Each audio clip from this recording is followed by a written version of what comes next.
आपकी तरबियत का अंदाज हकीमाना हो, जाबिराना ना हो।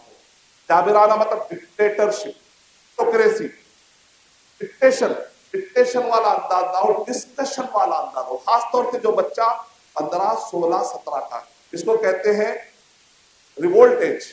एक ऐसा मरहला है जहां पर बच्चे को ख्यालात आते बगावत के, घर से बाहर निकलना है, किसकी भी नहीं सुनना, अब मैं बड़ा हो चुका हूं। ऐसे वक्त पे माँ बाप कहते तुझे इंजीनियरिंग करना है, बस करना है। ये तरीका नहीं चलेगा, फेल मेथड। आपको क्या है, सिंपल ये करना है, बेटा अब आप बड़े हो गए, इस्लामी एतबार से 15 साल का बच्चा बालिग हो गया, अब रजुल है वो। 15 साल के बाद बच्चा क्या है, अब रजुल है, मर्द है वो। औरत है, बालिग हो चुकी है, अब एक औरत है, लड़की नहीं रही है, वो लड़का नहीं रहा, उसको क्या करना चाहिए? अच्छा बेटा आपका क्या इरादा है? अच्छा आप इंजीनियर बनना चाहते हैं, अच्छा ठीक है। अच्छा क्या तुम रीजन दे सकते हो कि क्या वजह हो सकती है? अच्छा इसके पॉजिटिव बताइए, इसके नेगेटिव बताइए, चलिए कंक्लूजन निकालेंगे। डिस्कशन का माहौल हो, बच्चा आपको अपना दिल दे देगा इंशाअल्लाह। साइकोलॉजिस्ट कहते हैं आप इतना पूछिए, उसका आप बच्चा वही करेगा जो आप चाहेंगे। क्यों नहीं? क्योंकि आपने उसका दिल जीत लिया।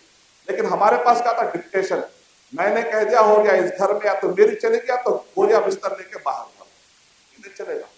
बच्चा किसी गलत फिरके के या किसी गलत लोगों के, बातिल परस्तों के हाथ में पड़ जाएगा, फिर ना कहना कि खबर ना हो। हकीमाना हो, हिकमत से समझ। सब्सक्राइब कीजिए हमारे चैनल और दबाइए बेल का आइकन ताकि आपको रेगुलर नोटिफिकेशन अपडेट्स मिल सके।